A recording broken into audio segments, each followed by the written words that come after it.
بسم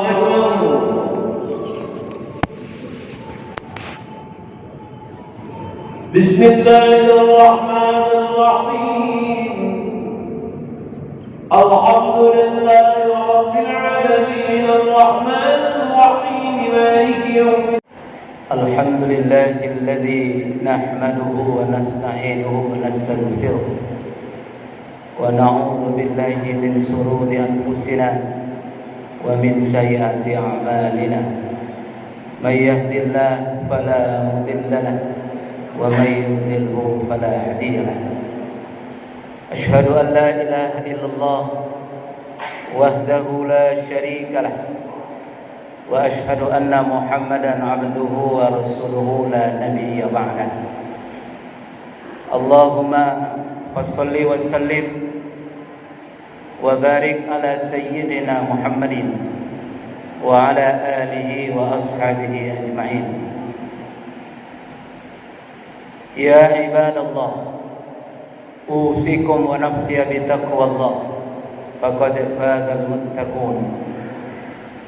فقال الله تعالى في كتابه الكريم: أعوذ بالله من الشيطان الرجيم. بسم الله الرحمن الرحيم. يا أيها الذين آمنوا اتقوا الله ولتنظر نفس ما قدمت لغد واتقوا الله إن الله خبير بما تعملون. صدق الله العظيم. Ma'asyiral muslimin, jamaah Jumat rahimakumullah. Kembali kita bersyukur kehadirat Allah Subhanahu wa taala. Alhamdulillah, pada hari ini Jumat pertama di bulan Syawal, kita kembali diberikan nikmat oleh Allah untuk dapat melaksanakan kewajiban kita salat Jumat berjamaah. Mudah-mudahan seluruh rangkaian amal ibadah kita diterima oleh Allah Subhanahu wa taala. Amin. Allahumma amin. Salawat beriring salam untuk junjungan kita Nabi besar Muhammad sallallahu alaihi wasallam biqaulina Allahumma salli ala sayyidina Muhammad wa ala ali sayyidina Muhammad. Jamaah Jumat yang berbahagia, tema khutbah Jumat kita kali ini ialah 3 kelompok manusia pasca Ramadan. Jamaah Jumat, Ramadan sudah meninggalkan kita dan tidak ada yang mampu memberikan jaminan apakah di Ramadan tahun depan kita masih berjumpa dan bertemu. Wallahu a'lam. Karena umur dan ajal kita di tangan Allah Subhanahu wa taala. Yang pasti Ramadan meninggalkan pelajaran-pelajaran penting dalam kehidupan kita. Meninggalkan pendidikan-pendidikan yang penting dalam kehidupan. Minimal ada 3 kelompok kita ini setelah Ramadan lalu dan berlewat pada kita. Yang pertama, ada kelompok manusia dengan berlewatnya Ramadan, masuknya bulan Syawal, meningkat keimanan ketakwaannya dan bertambah ketaatannya kepada Allah Subhanahu wa taala. Inilah kelompok kita ini yang Ramadannya makbul, yang Ramadannya berhasil, sehingga keimanan kita meningkat, ketakwaan kita bertambah, dan ketaatan kita kepada Allah Subhanahu wa taala juga terus kita istiqomah di dalamnya. Jamaah Jumat, Ramadan telah melatih kita untuk dekat dengan masjid, untuk akrab dengan rumah Allah ini. Maka mulai bulan Syawal kita lanjutkan perjuangan kita untuk senantiasa berjamaah, untuk senantiasa hadir di rumah Allah masjid ini.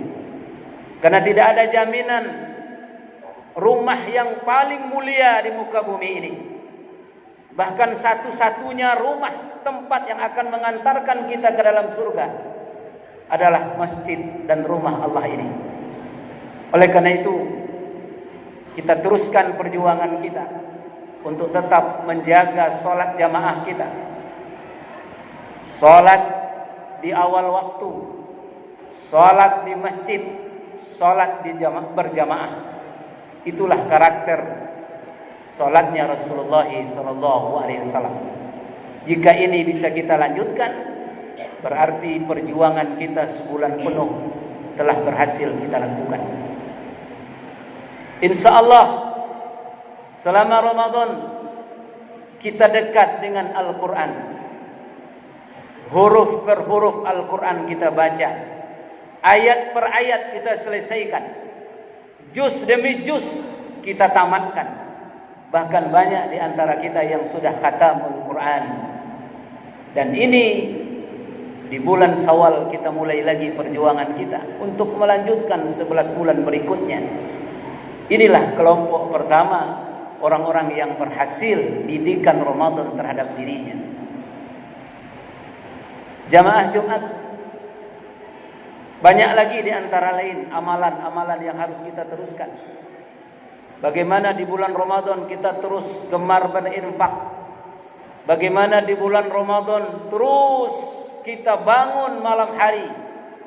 Kita sholat malam, tarawih dan witir tidak pernah kita tinggalkan. Mudah-mudahan di 11 bulan berikutnya kita lanjutkan terus bersemangat untuk melaksanakan qiyamul lail, sholat malam, dan juga ibadah-ibadah yang lainnya. Jamaah Jumat, pantas Rasulullah ketika selesai perang Badar, Rasulullah membuat sebuah pernyataan yang membuat para sahabatnya kaget dan terkejut. Kata Nabi kita, wahai sahabatku sekalian, raja'na min jihadil asghar ila jihadil akbar. Wahai sahabatku, kita baru saja menyelesaikan perperangan kecil dan kita akan menghadapi perperangan yang jauh lebih besar. Padahal ketika itu genangan darah sampai ke mata kaki.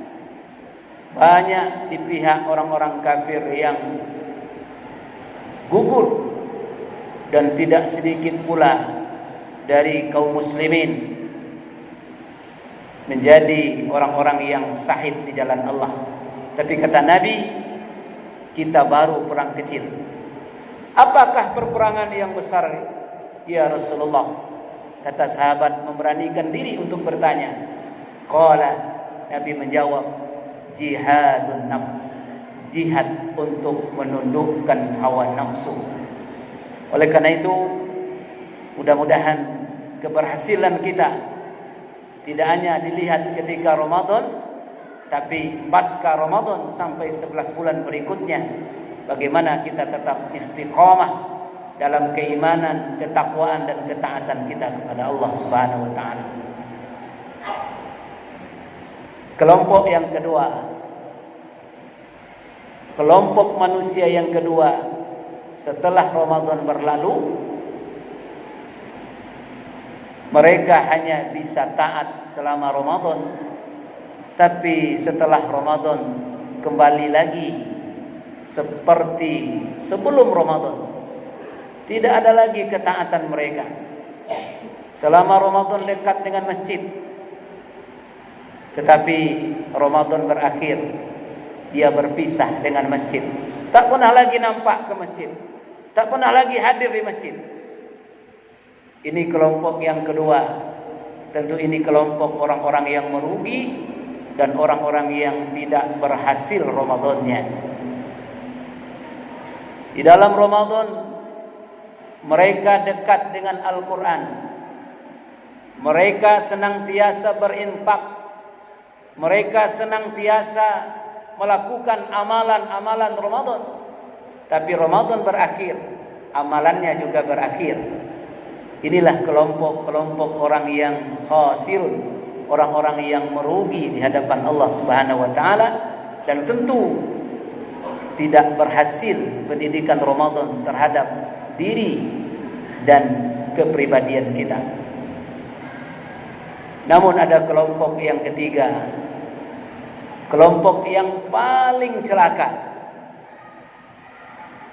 Sebelum Ramadan maupun di dalam Ramadan dan setelah Ramadan berakhir, bagi mereka tidak ada perubahan. Ketaatannya seperti begitu-begitu saja. Sebelum Ramadan salatnya banyak yang bolong, ke masjid tidak pernah, salat malam apalagi, baca Al-Quran tidak ikut. Dalam Ramadan juga seperti itu. Mereka telah terlena dengan dunia, mereka telah terlena dengan hawa nafsu. Di luar Ramadan apalagi. Makanya seharusnya kita meyakini Allah yang kita sembah di bulan Ramadan sama dengan Allah yang kita sembah pasca dan setelah Ramadan ini. Tidak berbeda.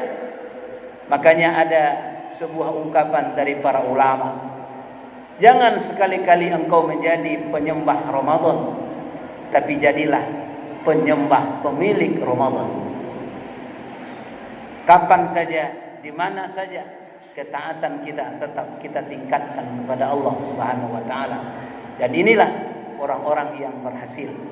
Kita berdoa kepada Allah, mudah-mudahan Allah Subhanahu wa taala membimbing kita dalam hidayahnya, sehingga doa kita kepada Allah, ya Allah, bimbinglah kami dalam hidayahmu.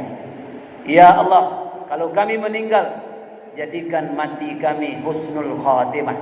Ya Allah, kalau kami pulang ke akhirat, masukkan kami semuanya ke dalam jannah dan surgamu. Mudah-mudahan Allah Subhanahu wa taala menjadikan kita orang-orang yang betul-betul terdidik dengan Ramadan, sehingga kita punya prinsip. Kata para ulama, bahkan Ibnu Qayyim al-Jauzi, ya, laisal id labisal jadid walakinnal id ginnan nafs. Tidaklah Idul Fitri itu terletak pada pakaian dan semua yang serba baru, akan tetapi Idul Fitri itu ialah terletak iman, hati dan ketaatan yang baru. Bahkan di ungkapan yang lain para ulama mengatakan, tidaklah Id itu sesuatu yang serba ada di hari raya Idul Fitri, walakinnal Id, akan tetapi Idul Fitri itu ialah bertambahnya iman, takwa dan bertambah ketaatan kita kepada Allah Subhanahu wa taala. Kita bertekad di bulan Syawal ini adalah bulan peningkatan. Insya Allah ibadah kita meningkat, ketaatan kita meningkat, semuanya meningkat, termasuk silaturahmi di antara kita juga meningkat. Karena pernah satu kali seorang sahabat datang kepada Nabi SAW. Ya Rasulullah, ada si fulan, salatnya baik, puasanya bagus, ibadahnya hebat, tapi dia tidak peduli kepada orang yang ada di sekitarnya, tidak peduli kepada fakir miskin dan anak yatim. Rasulullah ketika itu berucap, hada fitnah, dia itu di neraka. Tapi di kesempatan lain sahabat juga bertanya, ya Rasulullah, ada orang yang ibadahnya biasa saja, tidak terlalu berlebihan, salatnya biasa, sedekahnya biasa, puasanya biasa, tapi juga dia peduli kepada orang-orang yang di sekitarnya, silaturahmi dan hubungan baik dia jaga. Qala, Nabi menjawab, hada fil jannah, dia itu di surga. Makanya peningkatan-peningkatan kita di bulan Syawal ini akan terus, baik hablum minallah, kita dengan Allah, ibadah kita, maupun hablum minan nas, hubungan sesama kita perbaiki dan kita tingkatkan terus. Mudah-mudahan khutbah di Jumat pertama bulan Syawal ini menambah semangat iman kita, menambah semangat ketakwaan kita, dan menambah semangat ibadah dan ketaatan kita kepada Allah. Barakallahu li wa lakum fil Qur'anil azim wa nafa'ani wa iyyakum bima fihi wa dzikril hakim. Taqabbalallahu minkum tilawatahu innahu huwal ghafurur rahim.